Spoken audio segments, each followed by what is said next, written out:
to make some opening remarks and then use the raised hand function, and I will get to as many of your questions as possible. So at this time, I'll turn it over to Whit.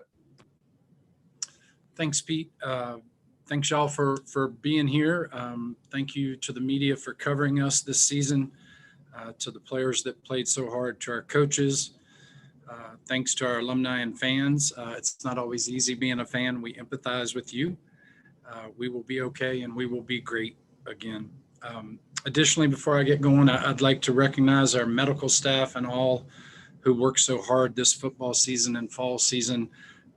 Lots of young people, or lots of people around our young people and safety, and really, really proud of them. And then additionally, I also want to pause for a second and recognize Bill Dyer, a guy that many of you in media know, a COSIDA legend, and he deserves to be celebrated. So thank you for a job well done, Bill, and you were a pro. And unfortunately, we had to eliminate some positions. There may be some other folks when they announce that we will want to celebrate as well. But I've known Bill for a long time and wanted to at least say that. Also want to offer a word of encouragement to our fans and everyone out there, our local community who've been impacted by the virus, personally, financially. We realize there's a lot of challenges when we can't bring games and fans into Blacksburg, and we appreciate those that continue to support us, and we wish you well for brighter days ahead. And what a celebration it will be when we're back together in Lane and Castle and more. You will hear from Justin tomorrow, and a lot about our newest signee class. It'll be a good opportunity for Justin to speak about that, and then also directly to Hokie Nation tomorrow. And I believe you will hear from our coordinators as well. So just me today. A rule that I learned, I don't know that it's hard and fast, but it served me pretty well when things are difficult, is with the media and public, you either tell them everything or nothing. It seems like sometimes when you get in between is when it gets a bit messy. So I've been pretty quiet, and this is as much for the media as our fans, and hope to tell you everything. And explain the why behind it. I think the days of, hey, I'm the athletic director, this is what we decided, and put out a press release, that may be great. We'll find out after this.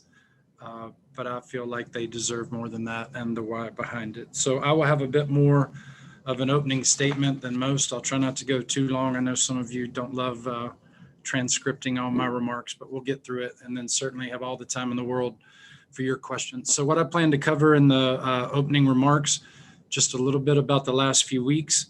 That's one, why we felt Justin should and will continue as our head football coach, and what will be focuses of improvement. That's two.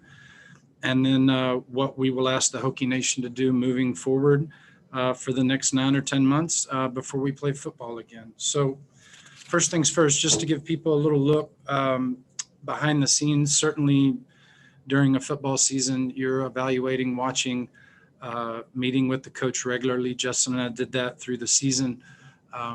Towards the later third of the season, I would talk with Dr. Sands and our Board of Visitor Chair, keep them in the loop, update them. I really like working with those guys and ladies, and I love that we have alignment at Virginia Tech. It doesn't mean that we always agree, although we certainly do in this case, but you see a lot of schools splinter, and I can't thank Dr. Sands and the board enough for, hey, let's stick together and let's do what's right and let's go. So that's been going on.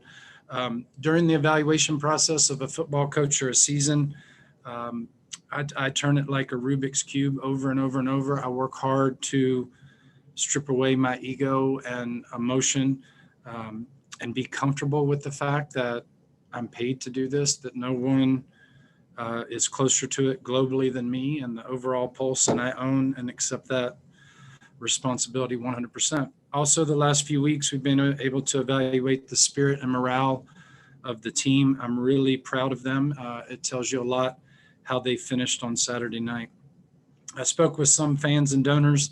It doesn't take too long to get opinions. I love the passion of our fans, but there's some that I wanted to give the time to. You can't listen to too much. You also can't block out too much. And even in your harshest critics, sometimes there's an ounce of truth. So you try to listen and then do the best you can. I also talked to some of our former players, missed a few. I feel bad about that. but certainly talked to Bruce Smith, Michael Vick, and some others. Yesterday, spent 4 hours yesterday morning with Justin, saw and heard what I wanted to see, and it energized me. And again, Justin and I had been meeting weekly throughout the season and had planned to meet first thing on Monday morning yesterday, win or lose versus UVA. So we did that. With Justin, we covered recruiting extensively, the depth chart, strength and conditioning, coaches, coaching, community outreach, fan donor engagement, his media appearances, former player involvement, that this is a results-driven business, what the identity to our team is and needs to be, where we need help and support. Is he committed? Does he want to be here and do it right here? And his answers were honest and sincere and genuine, and again, certainly energized me. Any past misunderstandings that Justin and I may have had are greatly, greatly exaggerated. Please keep in mind any leak that is put out there is always with a motive. We get along just fine, and yesterday was a great example of that. So no issue on that front. We also covered COVID and the stress impact. You know, there's no manual to that. Yes, everybody had to go through it, but how does each coach handle it, player, on and on and on. And there is no manual and no guidebook. And we talked a lot through that. And then we finished our session yesterday talking about the new landscape coming our way, preparing for immediate transfers, name, image, and likeness, and more. It will not look the same, and we must adapt. Things are only speeding up. College sports, as we all know it, is gone, and there is a new era. So we spent some time on that. So that was the last few weeks and months, how we evaluated some of the things we did and how we got to today. So I'll take another few minutes and spend some time on why we felt Justin should and will remain as our head coach. Certainly one thing I want to start with, because some of it's just about removing incorrect information. The decision on Justin's future here was never made about money. Yes, we are in a bind financially. Yes, there's buyouts, but we were determined to make the right decision either way, because I cannot imagine a working relationship that you have somebody around that you don't believe in, that you just keep for money. So that was absolutely not the case. If it was the right thing to keep Justin, we could do that. If it wasn't, we could have done that. So you can lose or risk money no matter which way you go. So make the right decision, and the rest will take care of itself. This is something I also wanted to share transparently. I will enjoy some of this. Here is the scouting report on our team that matters the most to me. And where I got it was not from my eyes. It wasn't from any coaches here. It wasn't from any message boards, that's for sure. I talked to a very small number of people, coaches, perhaps scouts, others that have played against us, watched our film, studied it, and really drilled down, because I wanted an outside perspective on what we bring, how people prepare against us, what our scouting report is. And in general, I'll give to you what we found, which also leads to the reason that Justin, we feel like, can certainly do it. I will enjoy this one the most. Our offense, from people that you would know, incredibly talented people. The offensive scheme is very well thought of. It is adaptable. It is hard to prepare for. We didn't always execute how we needed on third down. We have a quarterback you can win with. We've now regained some of the identity on offense that we want. What we have not done a good job of is dehumanizing Brad Cornelson. So you will see him tomorrow. Maybe we'll start our own talk show. Hokies are kind of trained to love defense, question offense, and even to the average fan like me and most of you watching, if a play doesn't work, it's pretty easy to blame that. So our offensive coaching and philosophy is very well respected and not very easy to prepare for. Our defense, we seem to have some very talented people over there, maybe rising stars, hopefully so. Coaches and people that know the business knew that we tried to put our own system in with no spring ball. It did not go quite as easy, understandably. Maybe we reverted back to some old stuff, got a little predictable. But I tell you what, by the end of the year, that first half against Clemson, some of the fight against Miami, and how we played against UVA was pretty darn impressive. But it was agreed that it was too difficult to fully evaluate a defensive staff. Our special teams, very well regarded, amazing attention to detail, literally may just have the best one in the country or very good. And so that's the scouting report that matters to me. On offense, I believe we are 38-7 when scoring 30 points or more. And yes, some days our defense played good enough to win and our offense didn't, and vice versa, but we don't win or lose as individual units. We do it together. So that is the scouting report. We also talked about recruiting, strategy, focus. This is with the people that are my advisors and people I trust. Our team identity, what must improve, evaluate, and develop. Okay, so that's that. Furthermore, this is now away from those opinions, and these are mine. For Justin, in some year, this was year one in some respects, and please let me explain that. We are not going to look at it like year one. We know it's year 5. What I mean is this, that this is year one of being totally Justin's program, all of his players. I believe that the transition from Coach Beamer and Bud Foster was harder than anticipated, not because of Bud or Coach Beamer. Awesome. Justin and I couldn't be more complimentary, but those are 2 legends to follow. There is always a saying for a reason that it's hard to be the guy that follows the guy. And I now feel like Justin is getting his feet under him and getting his own group. So in some way, it's year one.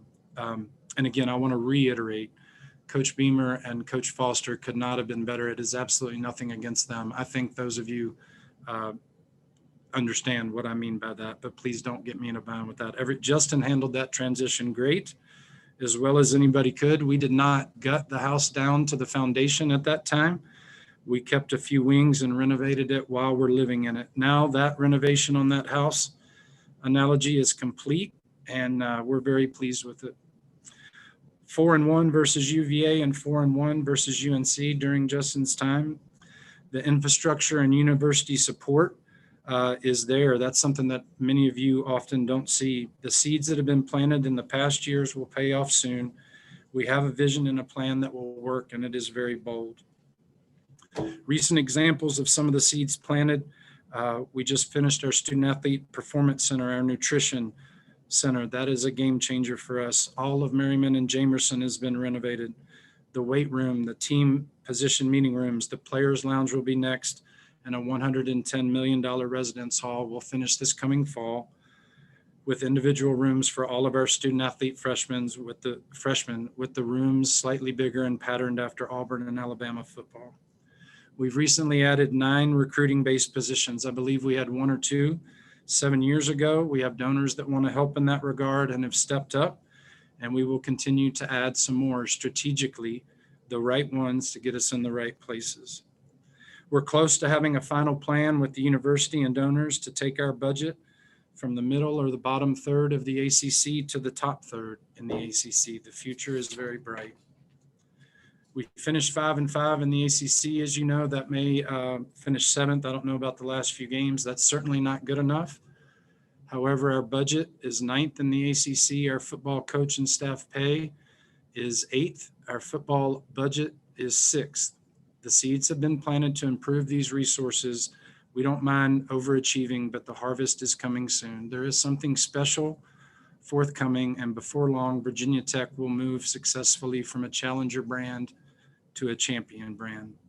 Justin has values. He's a good man. He's very private, very family-oriented, often misunderstood. What we've talked about is he is additionally the face of Virginia Tech in many ways, of the enterprise, the energy and passion. I know a lot of that has been tough on him this year, and it was fun to see his spirit with the team post-GVA again, and that excited me. COVID has denied Coach and I both contact and outreach. That will change when we can get back out there. He's competitive, he's focused, INSEE compliant, the grades are good, student development. He's still young, and I like what I see on the learning front. Tomorrow, I hope you can hear directly from him on how he feels about Virginia Tech in his words. I may have made a mistake on that the last time speaking for him, and I think it's more important than ever that the VT family hear directly from him. I also take ownership in the fact that we have missed on a few things. I can be a better coach, mentor, coaching the coaches, lifelong learning, right? Every coach is different. Some need more than others there, but I can do better for Justin. I can't help him call plays, but I can help him in a lot of other ways. And I have not done as good a job in that as I aspire to do. I want to thank our players for competing to the end. Again, all of these are reasons that we decided and believe Justin is the best for us. Our players responded. You learn a lot about coaching staffs when they lose. Every issue comes to light. Winning covers up everything. We improved, we played, and we competed for each other in Virginia Tech, and that shows a lot.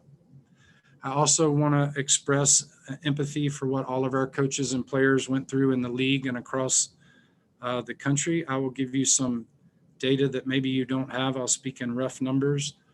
Well over half of our team, maybe 3/4, contacted COVID since March. 8 of our 10 full-time coaches contacted it, including our defensive coordinator missing the first 2 games. Our league played the most games in college football this year by far. Virginia Tech completed 11, which not meaning the country will do that. And there is no roadmap or manual on how to do that. When I interviewed Justin and every coach we have, I never once asked them how they were going to manage through a worldwide pandemic. So most people also do not understand what happens when you reboot a program and tear it all the way to the ground. Some fans just simply want someone to pay for their pain. I know it hurts when we lose. There may be a better way to go about expressing it. That's the easy way out. Hey, the mob is mad. Let's change coaches, have a honeymoon, and nobody really knows much for 3 years. Not here, not this year. I don't believe that's right. That's not how we're going to do it, just because it's easier and pacifies some of the vocal opinions in the social media mob. If we change coaches now, hypothetically, we throw out a young, talented defensive coordinator and former players. We have 8 on staff. We've made progress in the 7-5-7.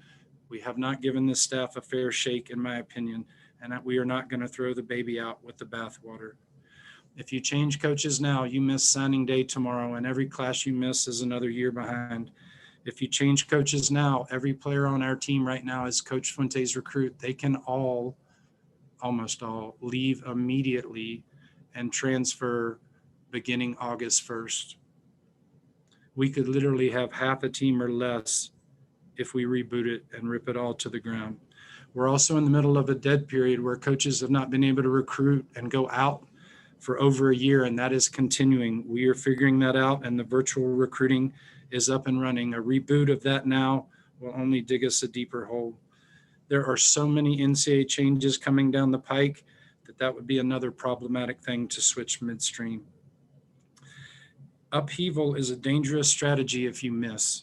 And I don't think that I know we have the right coach. What I am saying is, if you go out there and you miss, look around the ACC. I'm not going to name schools of people that have rotated through coaches. The SEC, even Alabama missed on 3 straight a couple decades ago. If you change and miss, it can get into a spiral that you don't want. So we believe we have the right guy, and that is what we're going to move forward with. Almost finished. Thanks for your patience. Will this decision be right? I have no earthly idea. I think it will. I believe it will. It got my absolute best ability out of 25 years and 6 schools, and every ounce of energy I have to put the best decision forward. Time will always tell. I work to remove emotion, do right, sleep well, and that my self-worth is not determined by others' opinions, especially those that I don't know and who don't know me. It just makes me more determined. Football is important here. We must and will do better. Failure is simply not an option. That is crystal clear to me, to Justin, and to everyone here. That is the standard, and that's what we signed up for. We have a plan. We have hope for the future, and we did what we thought was best.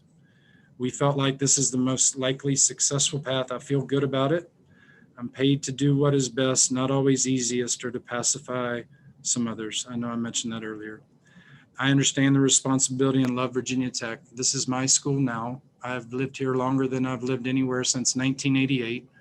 I want to finish here, do the best I can if I'm allowed to stay, And all I can promise everybody out there is we're going to work every day to make you proud and put everything behind it and ask for your faith. Very quickly. Finally, last, what we would ask from Hokie Nation, if you can do it, before we play again in 9 to 10 months, if you're up for this. Don't tear it down. Some will try to continue to tear it down and never stop just to justify their previous position of thinking we needed to make a change. As Buzz Williams used to say, are you a fountain or are you a drain? Are you putting out things that can be consumed and helpful to others, or are you just a drain? If you can be involved, please do. It hurts us when you pull your support. You're really hurting all 22 sports, scholarships, all of that. If you're able to participate, we now need you more than ever. We have 20,000 donors strong and working our way up. Most that threaten to pull their money publicly usually don't give too much, but we do know some of you do not feel you can invest in us, and it is a gift. We will receive it when you're ready to give it. Social media is not the real world for some of you. Breaking news on that. Don't let it consume you. I also want to prepare our fan base for the new transfer world. In the past, most transfers left for lack of playing time, and that still happens.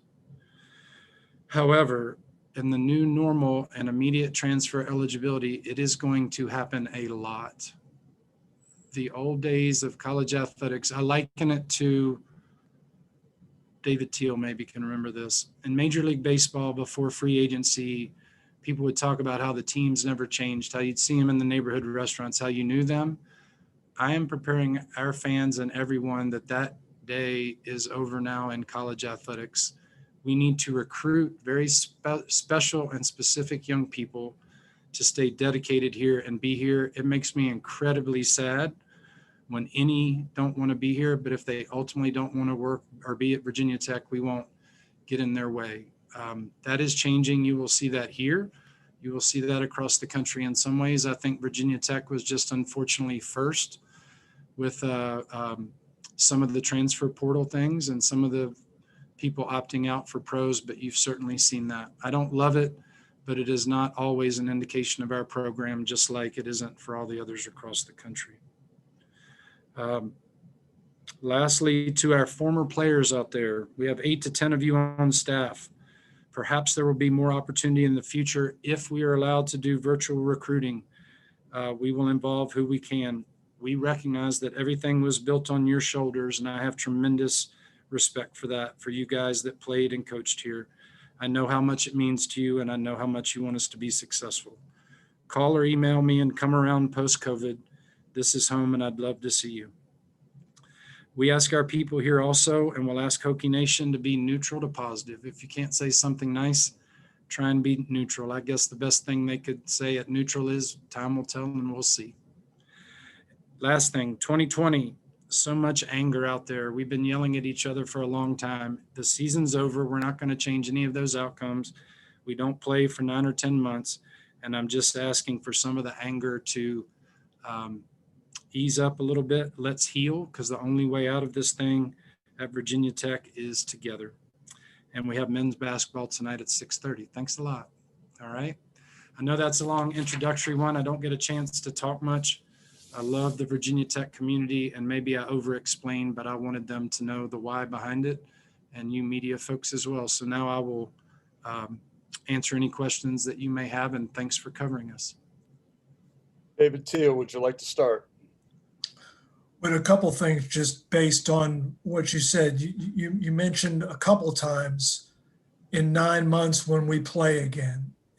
Are you in Virginia Tech not going to accept any potential postseason invitation? Fair question. That did not imply that. We have some opinions on it. Justin is going through the meetings with the players. Certainly want to let them have some say-so in it. You also want to make sure, if you have some guys turning pro, who's going to play in it. We have talked some about the streak. I don't know that we believe in a streak with an asterisk, but we'll see. So that's a long way to say, David, I think in the next 24 hours, we need to get an answer to the ACC at 5 and 6. I don't have that yet. I was more referring to next regular season. My apologies. Oh, no worries. And then you said I need, meaning you, I need to do a better job of helping Justin. How do you go about doing that? How do you envision doing that? Sure. And some of it I'll leave private because of the conversation with him, but I meant it more than the obvious of what resources, what do we need to do? Being the head football coach is a pretty big undertaking. Some coaches want to be coached, some want to be left alone, some you got to love on, some you got to kick in the tail. They're all different. And Justin is pretty inward, and we had a good breakthrough yesterday. I believe I can help educate him on Virginia Tech, on media, on donors, on just being a listening ear. We both talked pretty intimately about how lonely a job they can be, and he can help me as well. So football coaches are tough and all that. It's not always easy to ask for help, but I also take ownership in some of our falling short on the scoreboard because of my executive coaching. Andy Bitter. Yeah, Whit, I'm curious if in your discussions with Justin, if he expressed any things that he needs to change about what he needs to do with this team in terms of coaching. I know you're not a guy that likes to meddle in that, but did he say anything to you that he looked inward that he wanted to change? Yeah, we talked about that. That would be better coming from him. I don't want to mislead anybody into thinking there will or won't be.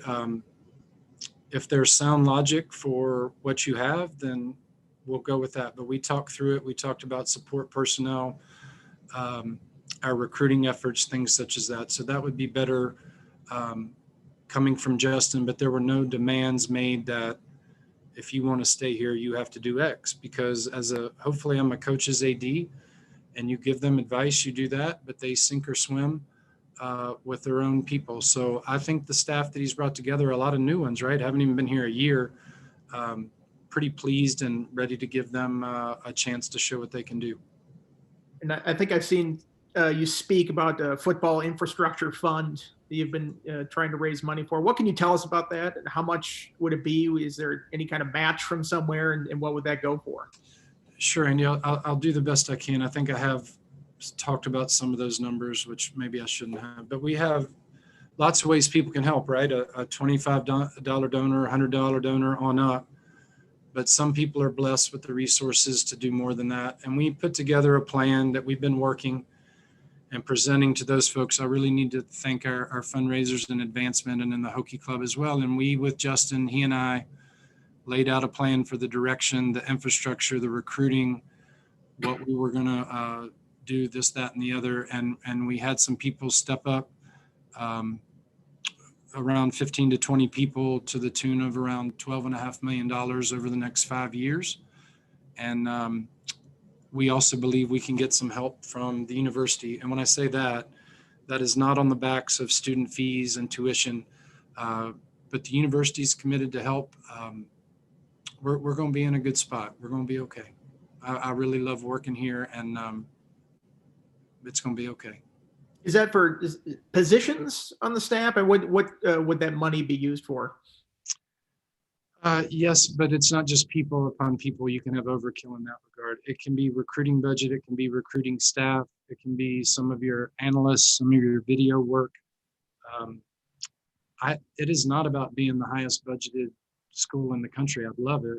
But as I've said many times before, then Texas and Ohio State would never lose a game. But we have a comprehensive plan through athletics, through fundraising, through the university that we are very close on, that will take us from the middle or lower third overall budget of the ACC to the top third. Thank you. Mike Nizilik. Yeah, a couple of things. Were there any changes made to Justin's contract at all? No. Okay. And then with him coming back, you mentioned kind of fan engagement, and I think you sense that fans seem kind of increasingly frustrated kind of with the closed off nature of the program. How do you change that? And do you feel that, I mean, obviously the pandemic has to come to an end, but once it does, what would you like to see from the football coach to embrace that more? Sure. And, you know, I believe again, coaches have to be true to themselves. And I believe Justin is pretty private. That's fine. When you get him in settings, he does a great job. This year, we were not able to take him out any, no donor visits, no things such as that, no caravan events, no former player reunions. So really for the past year, we have done some things through Zoom, but really with all that's going on, he has just turned inward, and I get it. Focus on football, focus on this team, ignore the haters. Let's do this, let's do this. And all I'm working on is, hey man, if people can understand you and feel a part of it and understand your passion and how you feel about being here, then this is going to be a little bit easier. So I'm a 5th generation Virginian. Virginia Tech's the longest place I've been. I feel like I can help him, right? If I moved to Oklahoma, he could help me. Well, but do you think there's too many walls up shielding the program from, the fans? No. I know y'all media don't like it. Here's the other thing about Justin. I shouldn't give away his secrets.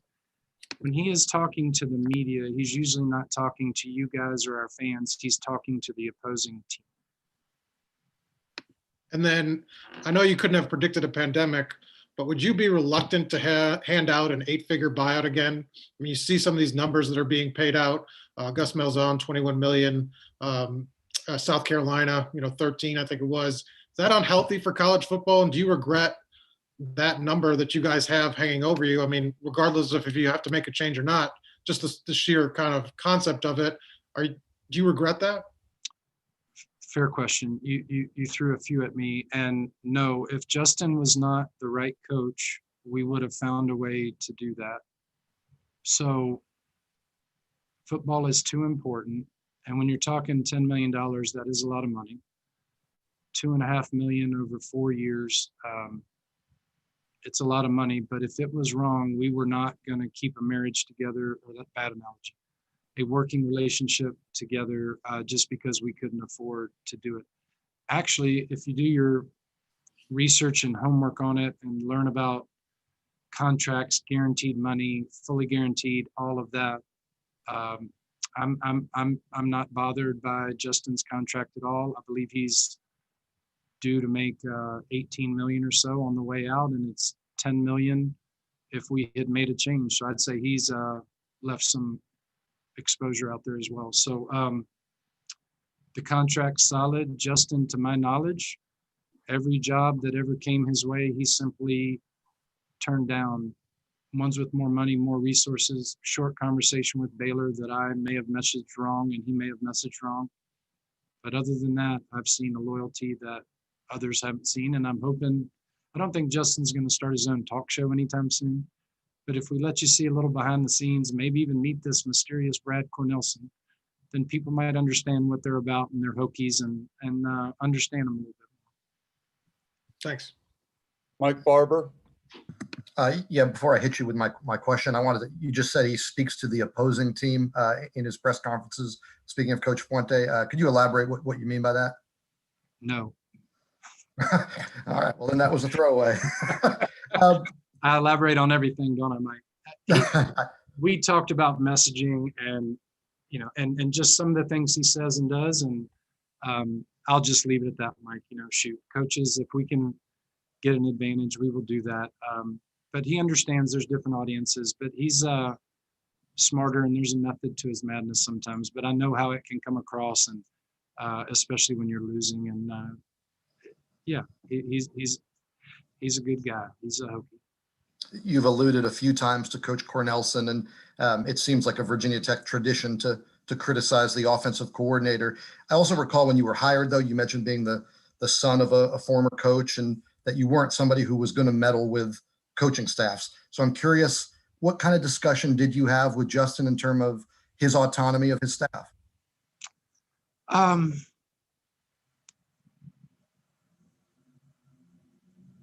We went through each of them one by one, and I believe he has confidence in them, and he's going to continue those evaluations. And I don't want to speak for him, but no, Mike, I don't go in. I guess I would if I had to, but I can't think of a time that I've gone in, unless it's been for bad behavior or something, where I've said to a coach, you've actually absolutely got to get rid of this person to save your job. As the son of a coach and others and coaches, this is the place coaches want to work. And it's because we say, as long as they don't have a bad background and they handle themselves, then you're going to hire the staff. I hire the head coaches, you hire the assistants. I can be a listening ear and give advice, but no, that did not occur yesterday. No. And big picture, how valuable a data point is this year's one-loss record when you consider everything else that Justin had to deal with, and every coach in America with the pandemic? Was the one-loss record this year a valuable data point for you? It's always valuable. The point I was trying to make about COVID, sometimes when I've heard Justin speak about it, that it's difficult. And then the natural answer is it is for everybody. All I'm saying is I don't know if we handled COVID great. I know our sports medicine did and we got games in, but I don't know if I handled it great. He did.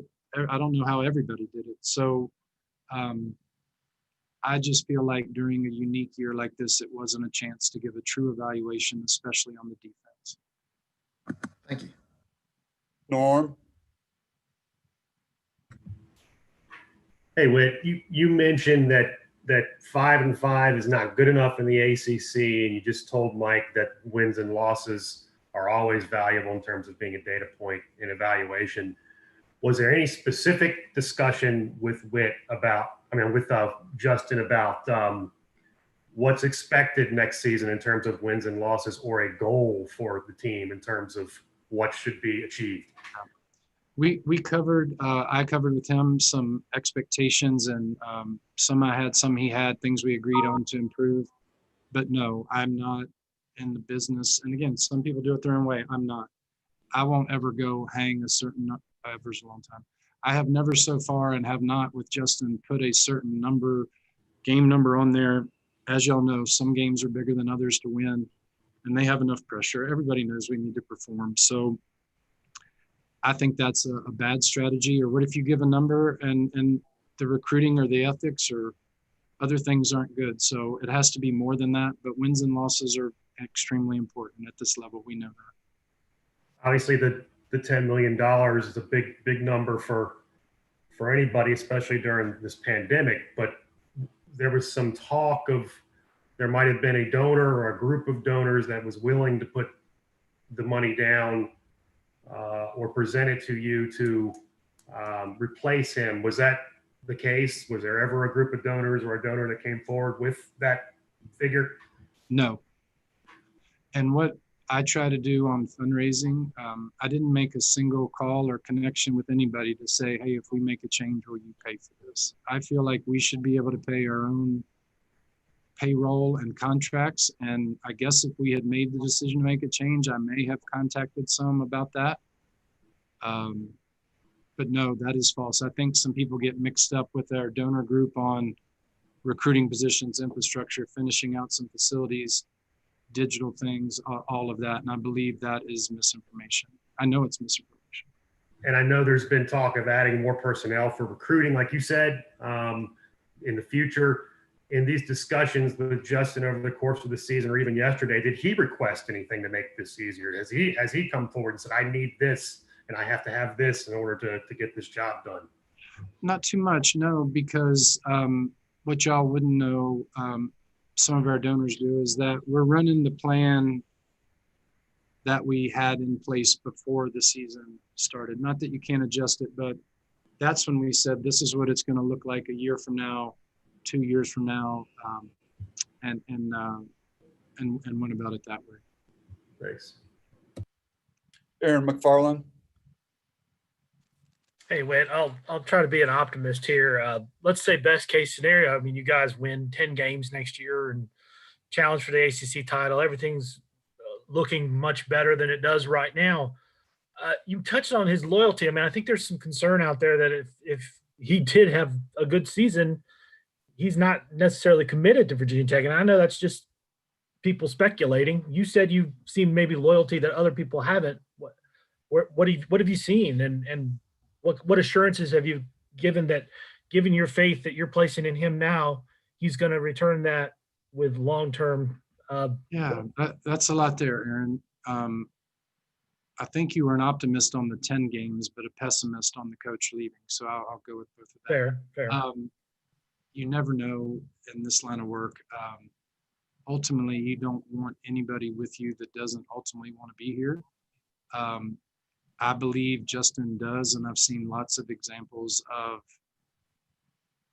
calls that were made that he didn't even entertain. And again, one short visit with one school last year that he may have handled wrong, I may have handled wrong, has kind of messed that up. But tomorrow, I'm looking forward to y'all asking him that.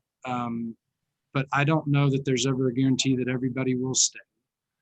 But what I heard yesterday was very confirming to me about wanting to be at Virginia Tech, about believing that this is the place he can do it, that he had the fire and the desire to still do it, and that this is a place we expect to win the division, compete for ACC championships, and get in the Final Four.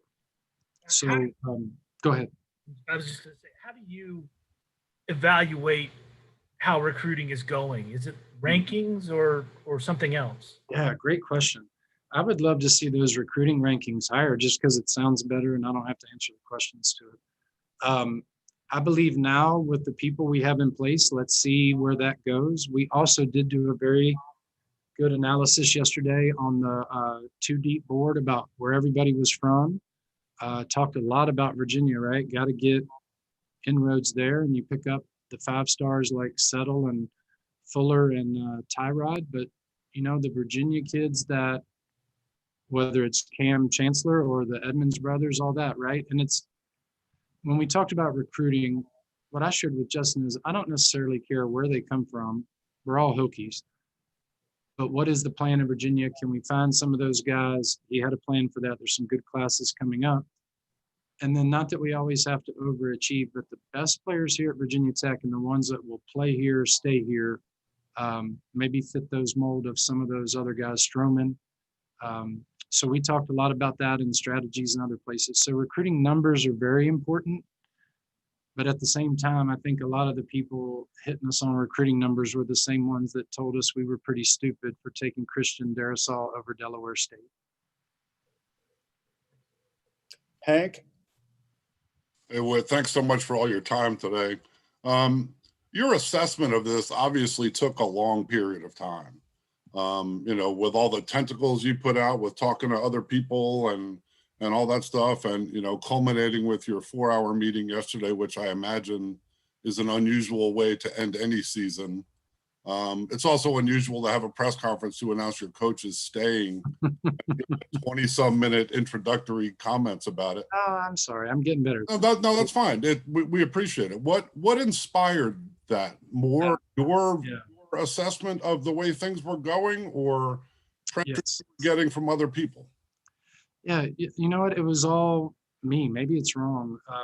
Could have just put out a press release. I, as you guys know, have the tendency to want to explain. It's kind of like, if I can explain, you may not agree with it, but you understand it. And I like to please and make Hokie Nation happy. That doesn't mean I'm always going to do what the masses think, but I just thought it might be good for people to hear what I believe and support for him, maybe explain a few things, and then let Justin go into signing day. I just thought letting him go cold into signing day, have to talk about that class, answer a lot of questions that were my decisions. I don't know, maybe this will burn me and I won't do it this way again, but I just like to be genuine and transparent. And like I said at the beginning, either say nothing or try to tell everybody as much as possible, but just a hunch, and I hope it works. Appreciate that. I think a lot of people unfairly or unfairly look at COVID numbers and use it as an assessment of the leadership at the top. You know, Boston College had no cases. You guys had a rampant situation. You said up to 3/4 of the team. Is there an element of that in your mind? No, because I'm aware of where a lot of the other teams in the league are. And we're also talking about since March, a lot of ours got it before they came back, et cetera. How Boston College did that, I have no earthly idea. I know some of the other schools that were incredibly tight and had nothing early on, and then it broke on them here later in the season. So no, I didn't get the sense it was lack of discipline. It is an incredibly contagious disease or virus, and almost everybody in our league went through it. And then you're seeing it happen across the country everywhere else. So no, I feel comfortable with it. And finally, from me, did you walk into his office yesterday knowing the outcome, or was it dependent on that time spent together?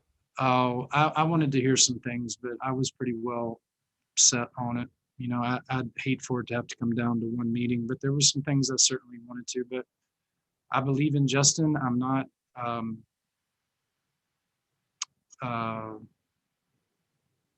unaware of what we need to do. And, you know, it's not always the fashionable thing to keep somebody when everybody's yelling, but he's our guy. He's a Hokie, and I believe it gives us the best chance to be successful. And I'll take that responsibility. Thank you. Gene? Hey, Whit, thanks for your time today. You mentioned talking to some former Hokies players, Michael Vick and Bruce Smith. How much input did you receive from current players, and how much weight did that have in leading to your decision? Good point. That's a great question. Not so much, but there's a reason for that. I did have a captain or two on their own stop me in the hallway one day, but you don't want to go around asking too many questions during the season because it spreads. It looks like it's just a hard thing to evaluate and break. So you get it in exit interviews, especially with your seniors on the way out the door, you do that. But really the biggest indicator to me, Gene, is do they fold up shop and give in, or do they keep getting better later in the year? And the best coaches can handle a losing year and come out of it okay. You know, you've seen some coaches, maybe even in basketball, come out, what were we, 2-16? You're losing, but you see them getting better. You see the progress. So watching that, being around them, but it is very hard to get in there and start asking a whole bunch of questions. You just watch and learn, get information from other people around, but you also don't want to make your coach paranoid and seem like you don't trust them. So that's a little harder than most people would think. I just watched how hard they played and their reaction and celebrating with their coach after the game on Saturday too. Thank you. Mark Berman? Afternoon, Whit. Couple things on the non-football big decisions you had to make recently. On the layoff front, how many people were laid off, and what areas of the department were affected, and how much of a cost savings did wind up being for you? Sure, I can't comment. The university doesn't on HR issues, Mark. Very fair question. I can't give you a number. There were savings, but again, it was all part of an overarching campaign, from pay cuts to budget reductions and an effort to try to pull back $15 million. So anytime you have to eliminate positions or pay cuts, it's not a lot of fun, but we felt like if we're going to ask everybody else to sacrifice, we better put our own skin in the game.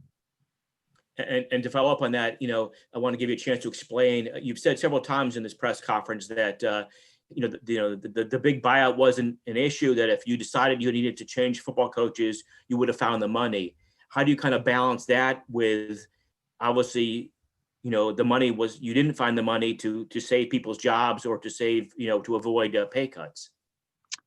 Good point. And I don't have the answer for you. I was merely trying to say,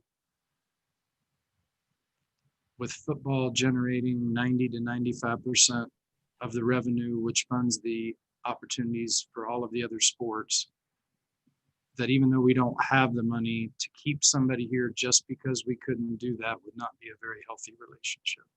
But I realize the paradox and the exact question you're asking, and I don't have an answer for it. Andrea Adelson? Whit, you mentioned you're not going to put a number on the wins for next season, but I'm pretty sure when the list of coaches on the hot seat for 2021 come out, Justin's name probably is going to be on there, despite what you have said here today. So what do you need to see out of the team next year Or is there anything that can be done to answer questions which will probably continue to linger well into the off season and the new season? I understand the hot seat talk, and the best way to get off that is win some games and do it right. So that's what we're planning on doing. I would just say this, Andrea, noticeable improvement. And again, I didn't go in there and say, if you don't do this, that, or the other, we'll know it when we need to know it. There's enough high pressure there. But yeah, those conversations are going to be had. I can't control that. I hope some people say, genuine vote of confidence from AD, but yeah, that's the market that they're in and we're in, and I don't doubt it will be there.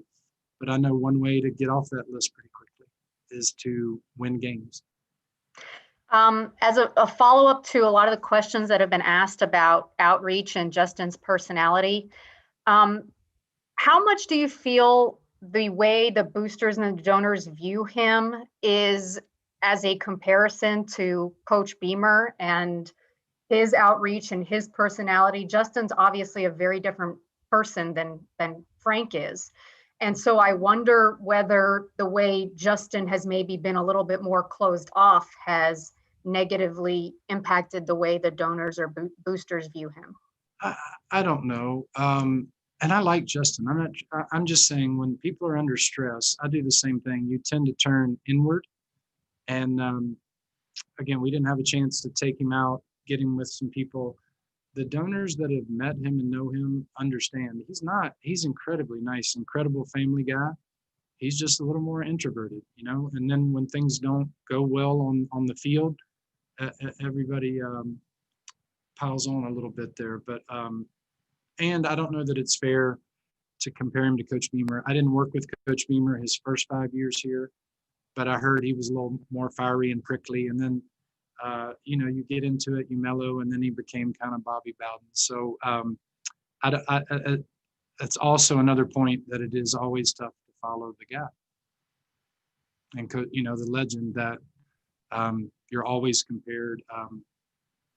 But no, I don't think it is impacted too much. If people understood him, and they'll get to know him tomorrow. Again, I don't think he'll start his own morning talk show. But guys, he's okay. Buzz wasn't the most open either. So ideally you get them there and they can show some personality, and Hokies feel they can relate with them. And I believe Justin will express that tomorrow. Lane. Thanks for doing this today, Whit. That was kind of part of my question, but going off of that, do you feel that either you or Justin maybe underestimated when he was originally hired his personality's ability to be the face of the program, and in some cases, as you said, also the face of the university? And is that maybe one of the ways that you might be able to help him as he moves forward, and understanding that you have to take the good with the bad when you are the most high, one of the highest profile coaches and people in the entire state? Sure. No, I don't regret anything about hiring Justin. I think he serves as a very good face of our program. I'm saying through this year, some things that are already maybe not his favorite part as outgoing, and then you have COVID, and then you have pressure, and it clamps down. All I'm saying is getting through that season now should open things up a little bit. But no, if I've given the impression that I don't think he's the right face of the program, then I said that absolutely wrong, and I apologize. That's not what I meant. David Hale. Hey, Whit, thanks for doing this, by the way. I know you touched on it a little bit, but when you talk about players within the program, I think there's been certainly a perception of a number of guys who have transferred. The story that came out, I guess, a year or so ago about players maybe wanting to purposefully lose to not get into a bowl game. That kind of stuff from the outside certainly seems incredibly concerning. How aware were you of maybe any frustrations within the locker room, within the players, and how has that been addressed? I get the sense that this year was the best one that we've had in a while, and you're going to have some things like that. I've never heard of a player talking about doing that losing a game. I heard that. I remember that. That's old news. I've been thrilled with the attitude of this year's team and the senior leadership there. And then as far as, again, the transfers, and you're going to see more of them. It's not just going to be here. Like, as I mentioned earlier, we were one of the first ones that had some people enter the transfer portal, and Hokies aren't used to that. I don't like it either. And then we were kind of the first one that had a guy opt out for the NFL and COVID and all that. And then you started seeing it happening. So I guess what I'm trying to say is anytime somebody leaves your program, we look at it, we don't like it.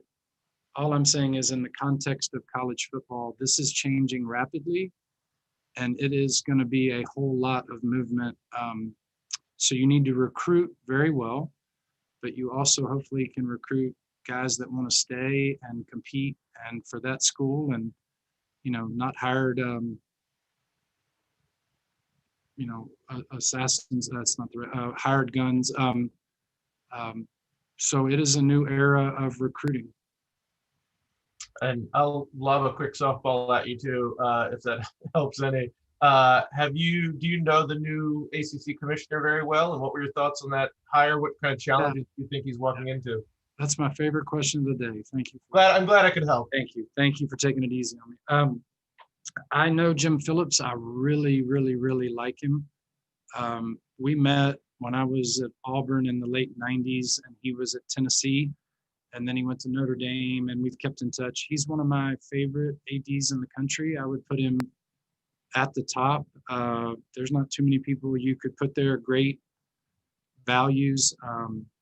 I think he's super talented. And what I also like is that he has great respect for John Swafford and that transition. And I think the ACC made an outstanding hire. I couldn't think of anybody better. I really like Jim Phillips, and he's been very good to me, very talented.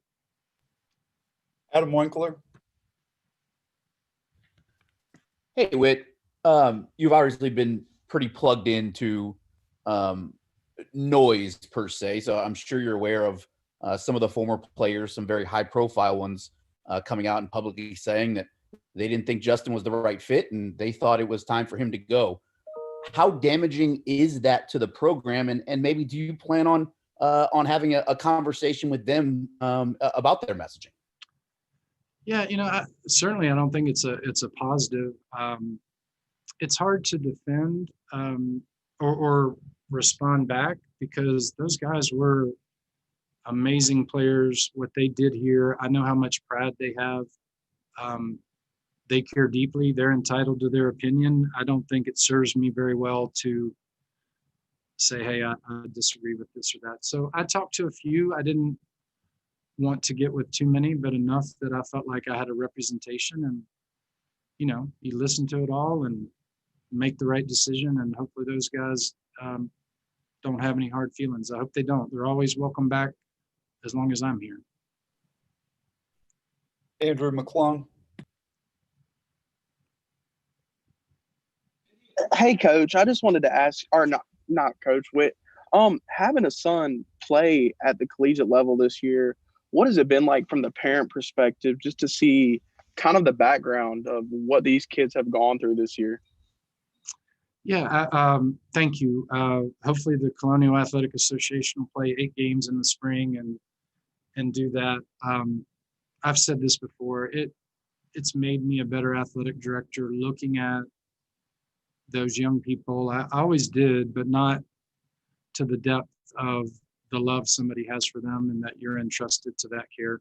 What I've also learned is, we're talking about football today, you better darn sure love that game more than about anything to be able to play it at a high level. When you're talking about the workouts, all the strain and stress, 50 PCR tests up your nose at 5:30 in the morning, all the sacrifices, all that, it makes you appreciate what they go through. It also makes me feel for them. I get paid to deal with it. I'm an adult. People can send things to me. I block out most of it, but I feel for those young kids when some people take it out on them. That's not very fair. That's somebody's child. They're volunteers. So it's made me a better AD. It's probably made me a little more empathetic and hopefully understanding of that, and much more open my eyes to the psychology and of injured players getting back to the team or separated from the group. And the follow-up question I have to that too is what's going to happen with the opponents that were on the schedule this year, like Penn State and Middle Tennessee? Are they going to be rescheduled in the future? Anything like that? Have you had any discussions? Yeah, I got to make sure everything's signed and all of that, but I do not believe we will return the game to Penn State since they didn't come here. We'll look at some things. We do have a game scheduled, neutral site in place of that y'all will really like. I believe we moved out to Middle Tennessee, and I can't remember. I'm sorry, that was a few months ago, but I know the Penn State one was big. Next year, it won't take us long to figure out what we've got. We've got, among others, West Virginia and Notre Dame non-conference, and we like to play on the national stage and do well. Couple more, Jermaine. Whit, first of all, I just want to thank you for your time this afternoon. I got to ask you, from your personal perspective, how have you dealt with this COVID situation as an athletic director? I mean, we hear from the players, we hear from the coaches, but from an athletic director perspective, I'm sure you've had to go through so much with it also. Well, thanks, Jermaine. We all have. The hardest mental health era that I've ever been a part of personally and others, and the impact it has on our student athletes. I've also learned that from children in sports, my own. I'm not sure I can articulate it. One of these days when we can look back on it, but we haven't been as busy, but the mental stress, not as busy with evening events, things such as that, but the mental stress and not being able to get away from it is taking a toll. And anyways, doing the best I can, just like y'all, and have many blessings. But it's been a challenge. Ricky? Thanks, Pete. What you mentioned that Justin didn't mention a specific, or that you didn't set a specific win number for Justin heading into next season. But when you're discussing with Justin kind of the timeline for the program, did he give you maybe a year or a set of years in which that you and the administration and the fan base can expect the team to kind of hit the standard that you guys have set? Not specifically, no, but that shouldn't be alarming. He knows we need to be better. I know we need to be better. I just think in a year like this, where we went 5-5 and finished 7th, which is not good, but not terrible, and we have a staff that's put together that we turned the corner, renovated, got through all the transition, and now it's time to bounce back up. So I'm planning on it being sooner than later, and I hope he and I both are here a long time. Riley? Whit, thanks so much for your time. I appreciate you. I just wanted to ask, you said going into this meeting with Fuente, you knew you were keeping him, but there were certain things that you needed to hear. And what were those things? Oh, yeah, I'll keep that private, but mainly just the desire to do it here, the passion for that, the fire in the belly, so to speak. But no, it wasn't like, here's a trick question. It just, I want to hear from him now that the season's over and talk through this thing, because I'm committed. If he's committed, we can do this. So it was primarily things like that. And I just wanted to be reassured. Gotcha, absolutely. And a follow-up to that, do you have, I know we're going to talk with Cornelsen and Fuente tomorrow. Is your impression, are any changes being made to the staff at any other assistant levels? I'll leave that question for Justin. I understand why you have to ask it. He and I'll talk about that if that's a recommendation, but we did not cover all of that yesterday. So I can't speculate on that. Gotcha, thank you. All right. All right. Thank you, Whit, for your time today. Again, we'll have Coach Fuente, Coach Hamilton, and Coach Cornelsen tomorrow. And I appreciate everybody taking the time to join us today. Thank you, Whit. Yeah, and thank you all for covering us again. I don't know that this is always right. Just want you to understand. So if it's not, send me a halfway decent text and I'll do it different next time. Thought y'all deserve more than a press release. Thank you.